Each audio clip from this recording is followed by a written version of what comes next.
મહીસાગર જિલ્લામાં વરસ્યો ધોધમાર વરસાદ। કડાણા, લુણાવાડા, વીરપુર, સંતરામપુર, ખાનપુર તાલુકામાં 2 થી 4 ઇંચ સુધીનો વરસાદ વરસ્યો। ધોધમાર વરસાદને પગલે જનજીવન પણ પ્રભાવિત થયું।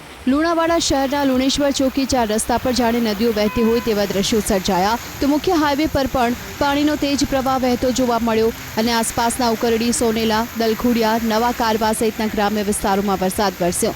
કડાણા તાલુકાના કરવાઈ, બચકરિયા, ડેટવા સહિતના ગ્રામ્ય વિસ્તારોમાં મેઘરાજા મહેરબાન થયા। ધોધમાર વરસાદને લઈ લુણાવાડા અને વીરપુર શહેરના નીચાણવાળા વિસ્તારોમાં પાણી ભરાયા।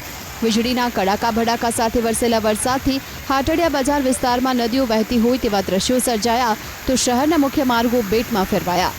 વરસાદની તીવ્રતા એટલી તેજ હતી કે લુણાવાડા અમદાવાદ હાઈવે પર વરસાદી પાણી ભરાયા। હાઈવે પર ભરાયેલા વરસાદી પાણીથી પ્રશાસનની પ્રે મોન્સૂનની કામગીરીની પોલ ખુલ્લી તો આજ સાથે પ્રશાસનના પાપે વાહન ચાલકો અને રાહદારીઓને ભારે હાલાકી પણ ભોગવવી પડી।